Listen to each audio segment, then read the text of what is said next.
السلام علیکم ورحمۃ اللہ وبرکاتہ۔ ناظرین، اگر آپ ہمارے چینل میں نئے ہیں تو ہمارا چینل یس سر چینل کو سبسکرائب کریں اور بیل آئیکن کو دبائیں تاکہ نئے نئے ویڈیو اپلوڈ ہوتے ہی آپ تک نوٹیفیکیشن کے ذریعے پہنچ سکیں۔ جزاک اللہ۔ بسم اللہ الرحمن الرحیم، نحمده ونصلی علی رسول الکریم، اما بعد۔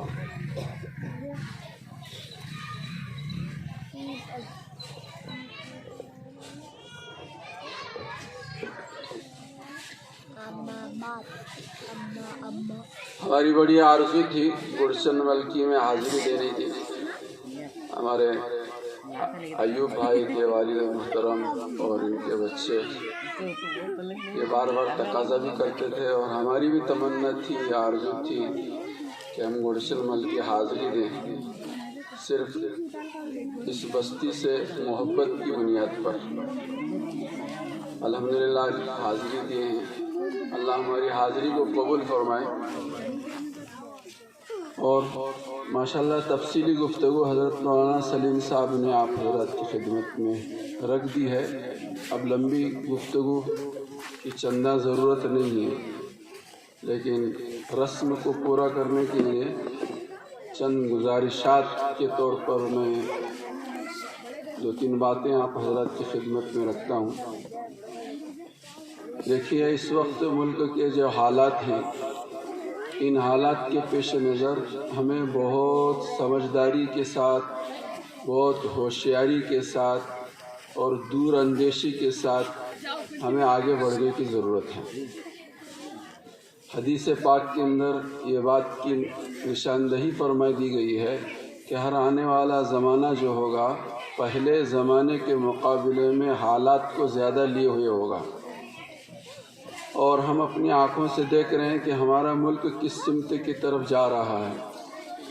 ایسے حالات میں، ملک کے ایسے حالات میں ہم لوگوں کو کیسے جینا چاہیے، ہماری ذمہ داریاں کیا ہیں، آنے والے دنوں میں حالات سے ہم کیسے نمٹ سکیں گے، آنے والے زمانے میں کون کون سے حالات ہوں گے، کس کس قسم کے حالات ہوں گے، ان کا اندازہ کر کے، ان کو بھانپ کر ہمیں اپنی ایمان کی سلامتی کے ساتھ، اپنی بچیوں کی آبرو و عزت کی حفاظت کے ساتھ ہمیں دنیا میں اپنی زندگی کو گزارنا ہے۔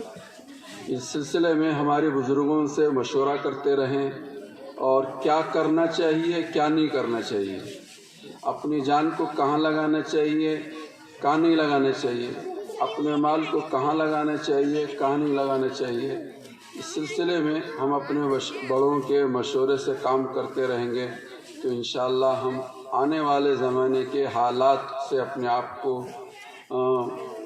بچا سکیں گے، اور سد باب کے لیے جو کوششیں کرنی چاہیے وہ کر سکیں گے۔ اگر ہم اپنی آرزوؤں اور تمناؤں اور خواہشوں اور ان ساری چیزوں میں اپنی جان کو اور مال کو اور صلاحیتوں کو لگائیں گے تو پھر ہم حالات سے دوچار ہو کر پھر کیا ہوگا نہیں ہوگا نہیں بتا سکتے۔ اس لیے گلشن ملکی کے مسلمانوں سے ہماری گزارش ہے کہ بہت سمجھداری کے ساتھ اس وقت ہمیں وقت گزارنے کی ضرورت ہے۔ ان میں بنیادی طور پر مولانا سلیم صاحب نے بھی اور مولانا عبداللہ صاحب نے بھی اس بات کی طرف اشارہ فرمایا کہ نفرتوں سے ہٹ کر، کٹ کر، دشمنی، حسد اور کینہ اور کپٹ سے ہٹ کر، کٹ کر ہمیں ایک محبت بھرا ماحول قائم کرنے کی ضرورت ہے۔ نہ صرف مسلمانوں میں آپس میں ہمارے درمیان الفتیں اور محبتیں ہوں، بلکہ اس بستی کے ہر کس و ناکس، ہر انسان کو اپنے سے قریب کرنا، اور ہر مسلمان ان سے قریب ہونے کی کوشش کرے۔ اس کے قریب کرنے اور قریب ہونے کے لیے جو شکلیں صورتیں ہو سکتی ہیں ان سے ہم دریغ اور اپنے آپ کو بچانا نہیں چاہیے۔ ہر ممکن اس بات کی کوشش کرے شرعی حدود کے اندر رہتے ہوئے کہ ان کو ہم سے قریب کریں، ہم ان سے قریب ہوں۔ باقی یہ ہے کہ شریعت میں قرآن و حدیث کی روشنی میں علماء نے یہ بات لکھی ہے کہ ایک مسلمان کا مسلمان پر حق تین چیزیں ہیں۔ ہر مسلمان کا حق ہر مسلمان پر جو ہے وہ 3 باتیں ہیں۔ پہلی بات تو یہ لکھی علماء نے کہ مسلمان کا مسلمان پر حق یہ ہے کہ ہر مسلمان کو فائدہ پہنچائے، یہ پہلا حق ہے۔ ہر مسلمان دوسرے مسلمان کو فائدہ پہنچائے، یہ مسلمان کا اوپر مسلمان کا حق ہے۔ میں اور آپ سوچیں کہ ہم مسلمانوں کو فائدہ پہنچا رہے ہیں یا نقصان پہنچا رہے ہیں، تو ہمارا ضمیر ہمیں یہ گواہی دے گا کہ ہم مسلمان ہونے کے ناطے مسلمان کو فائدہ تو کم پہنچا رہے ہیں، نقصان زیادہ پہنچا رہے ہیں۔ چاہے مرد ہو کہ چاہے عورت ہو، ہر ایک کی ذمہ داری ہے، ہر گھر کا ہر فرد اپنے گھر کے افراد کو فائدہ پہنچائے، ہر پڑوسی کو فائدہ پہنچائے، ہر بستی کا بسنے والا انسان بستی کے بسنے والے انسانوں کو اور مسلمانوں کو بالخصوص فائدہ پہنچائے۔ یہ ہم سب کی ذمہ داری ہے، جس کے نتیجے میں محبتیں پیدا ہوتی ہیں۔ اگر الانسان و عبد الاحسان، علماء نے یہ بات لکھی ہے کہ انسان جو ہے احسان کا غلام ہوتا ہے، لیکن ہم انسان ہو کر انسانوں پر احسان نہیں کریں گے تو وہ محبتیں کیسے ہو سکتی ہیں؟ اس لیے میرے بھائیوں، بزرگوں اور دوستوں، آپ حضرات سے گزارش ہے کہ ہم اس بات کی کوشش کریں کہ اپنی ذات سے، اپنی صلاحیتوں سے، اپنی جان سے، اپنے مال سے دوسرے مسلمان کو فائدہ پہنچانے کی کوشش کریں۔ اور علماء نے یہ بات لکھی ہے کہ اگر کوئی مسلمان کسی مسلمان کو فائدہ نہیں پہنچا سکتا تو آخری درجہ یہ ہے کہ نقصان نہ پہنچائے، نہ پہنچائے۔ اس بات کی تمام مرد حضرات بھی کوشش کریں اور ہماری مستورات بھی کوشش کریں کہ میری ذات سے دوسرے کو فائدہ پہنچے۔ اگر فائدہ نہیں پہنچا سکتے یا فائدہ نہیں پہنچا سکتی تو کسی کو نقصان نہ پہنچائے۔ اس بات کی اگر ہم کوشش کریں گے تو آپس میں الفتیں اور محبتیں پیدا ہوں گی۔ یہ پہلا حق علماء نے لکھا ہے۔ دوسرا حق علماء نے یہ بات لکھی ہے کہ مسلمان پر مسلمان کا حق یہ ہے کہ وہ مسلمان کو خوش کرنے کی فکر کرے، وہ جس انداز سے بھی خوش ہوتا ہو، شرعی حدود میں رہتے ہوئے مسلمان کو خوش کرنے کی فکر کریں۔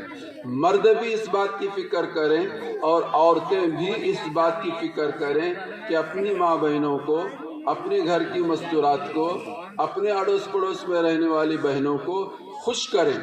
جس بات سے وہ خوش ہوتی ہیں اس بات سے خوش کریں۔ یہ ایک مسلمان کا مسلمان پر حق ہے۔ اگر خوش نہیں کر سکتے تو کم از کم آخری درجہ علماء نے یہ لکھا ہے کہ کسی کو غمگین نہ کریں، یہ آخری درجہ ہے۔ تیسرا حق علماء نے یہ لکھا ہے کہ دیکھو کہ ایک مسلمان پر مسلمان کا حق یہ ہے کہ ہر مسلمان دوسرے مسلمان کی تعریف کرے۔ مرد حضرات مردوں کی تعریف کریں، مستورات کی تعریف کریں، گھر کے بڑی عورتیں اپنی چھوٹے بہوؤں کی، بیٹیوں کی تعریف کریں، ماں باپ اپنے بچوں کی تعریف کریں کہ میرا بیٹا بہت خوبیوں کا مالک ہے، میری بہو بہت خوبیوں کی مالک ہے۔ بہویں تعریف کریں کہ میری ساس بہت اچھی ہے، میرا بہت خیال کرتی ہے اور میرے دکھ سکھ کو سمجھتی ہے۔ یہ مسلمان کا مسلمان پر حق ہے۔ فرمایا کہ اگر کوئی آدمی کسی آدمی کی تعریف نہیں کر سکتی تو کم از کم کسی کو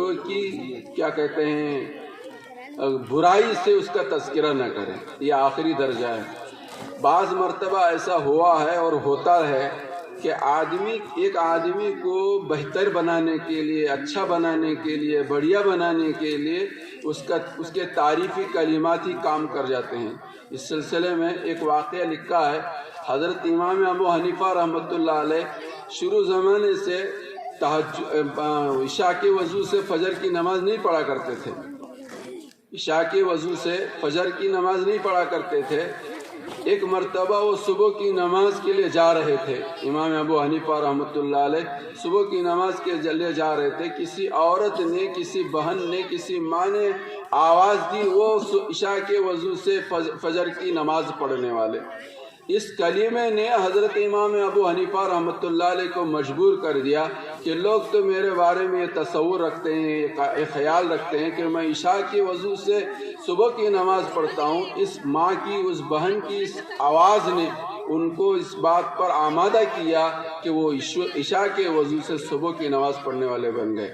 تو میرے بھائیوں اور بزرگوں اور دوستوں اور ماں بہنوں، اگر ہم چاہتے ہیں کہ میری ساس اچھی بنے میرے لیے، ہم یہ چاہتے ہیں کہ میری بہو میرے لیے اچھی بنے، تو اس کے لیے بہت آسان راستہ ہے۔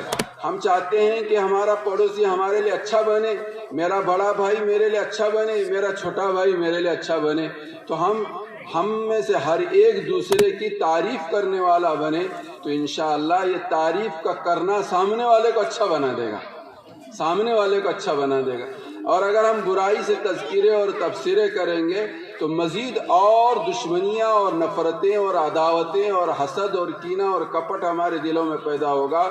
بجائے محبتوں کا ماحول قائم ہونے کے نفرتوں کی دیواریں کھڑی ہو جائیں گی، اور گھر گھر دشمنیاں ہوں گی، ہر دو گھر کے درمیان نفرتوں کی اور عداوتوں کی جنگیں چلیں گی، اور اس سلسلے اس طرح سے ہمارا ہر گھر جو ہے وہ جنگ و جدال کا میدان بنے گا۔ اس لیے گڑچن ملکی کے مسلمان مردوں سے بھی اور مسلمان عورتوں سے بھی ہماری یہ گزارش ہے کہ یہ جو 3 حق بیان کیے گئے ہیں، اگر ان 3 حقوق کو ادا کرنے کی بھی ہم نے کوشش کر لی تو انشاءاللہ الفتوں اور محبتوں کا ماحول بنے گا، اور اس بستی کے اندر جہاں ساری ضرورتوں کا معقول انتظام بھی نہیں ہے، ایسا جی لگے گا کہ شہروں میں رہنے والے مسلمانوں کا بھی جی ایسا نہیں لگتا شہروں کے اندر، ایسا دیہاتوں میں ہم مسلمانوں کے جی لگیں گے۔ اللہ کرے کہ اس مختصر سی گفتگو کو آپ تمام حضرات سمجھیں اور اس کو عملی جامہ پہنانے کی کوشش کریں، اور آنے والے دنوں میں اگر پھر کبھی پروگرام ہو تو ہمیں سننے کو ملے کہ اگر محبتوں کو دیکھنا ہو آپس میں تو گڑچن ملکی کے مسلمانوں میں، گڑچن ملکی کے عورتوں اور مستورات میں، اور گڑچن ملکی کی ساس اور بہو کے اندر اور ننند اور بھاوچ کے اندر ماحول دیکھو اور محبتیں دیکھو۔ اگر دیکھنا ہو تو یہاں ہمیں دیکھنے کو ملے، ایسا ماحول قائم ہو جائے گا۔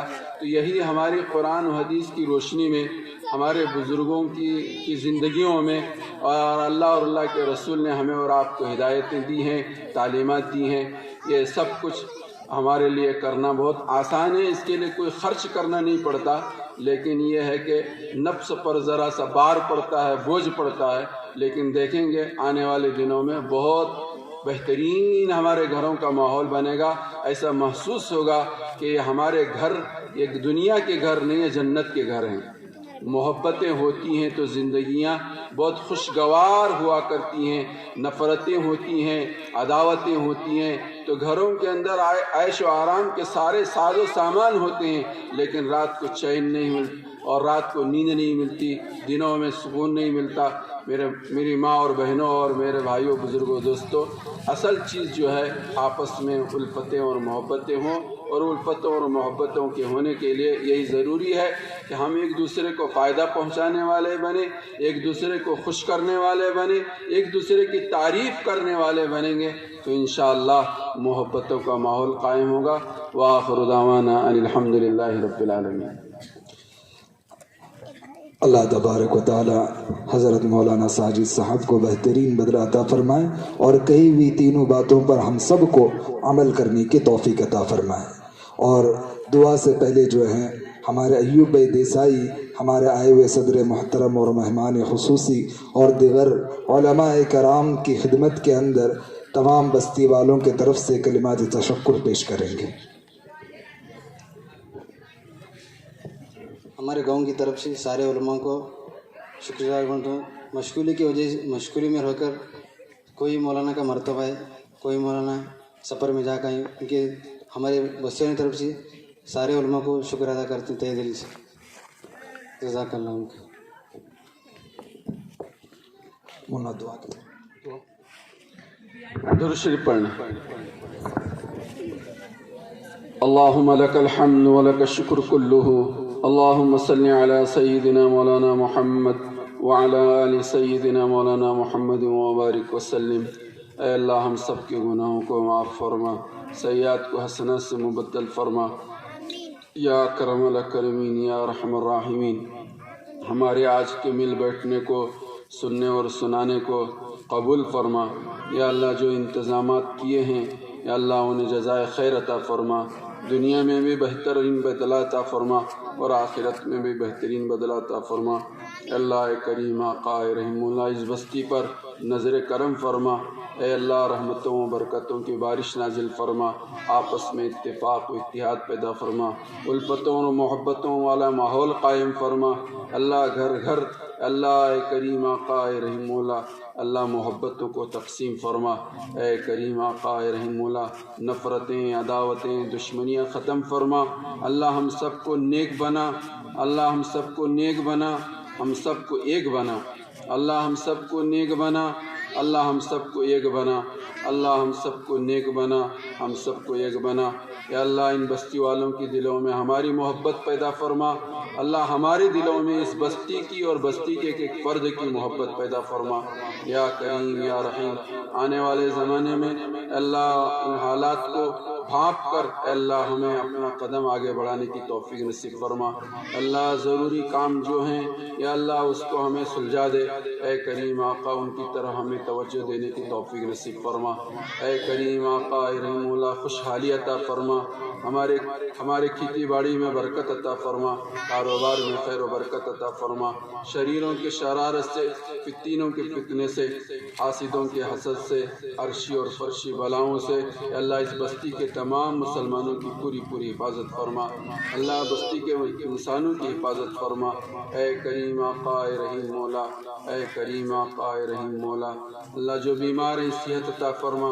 مقروض ہیں قرضوں کی ادائیگی سے شکل صورتیں پیدا فرما. پریشان حال ہیں پریشانی کو دور فرما. بے روزگار ہیں روزی عطا فرما. اللہ جو جوان بچے اور بچیاں ہیں ان کے اللہ رشتوں کا انتظام فرما. بے گھر ہیں گھر عطا فرما. اللہ بے گھر ہیں گھر عطا فرما. اللہ اس بستی کے ہر گھر پر رحمتوں برکتوں کی بارش نازل فرما. ہدایت کی ہواؤں کو چلا دے. اے کریم آقا نفرتوں کی دیواروں کو چھانٹ دے. اے کریم آقا مل جل کر رائے مشورے سے اے کریم آقا دینی اور دنیاوی تمام امور کو انجام دینے کی توفیق نصیب فرما. اے کریم آقا اے رحیم مولا. اللہ رائے مشورے سے اتفاق و اتحاد کے ساتھ اللہ تمام امور کو یا اللہ اجتماعی تمام امور کو اے کریم آقا رائے مشورے سے اے کریم آقا عملی جامہ پہنانے کی ہم سب کو توفیق نصیب فرما. اے اللہ شرعی حدود میں رہتے ہوئے ہمیں کام کرنے کی توفیق نصیب فرما. بے راہ روی سے کج روی سے اے کریم آقا ہماری پوری حفاظت فرما. ہماری دعاؤں کو اللہ اپنے فضل و کرم سے اور پیارے نبی صلی اللہ علیہ وسلم کے صدقے میں قبول فرما. اللہم صلی علی سیدنا مولانا محمد وعلی آل سیدنا مولانا محمد مبارک وسلم. سبحان ربک رب العزت عما یصفون وسلام علی المرسلین والحمد للہ.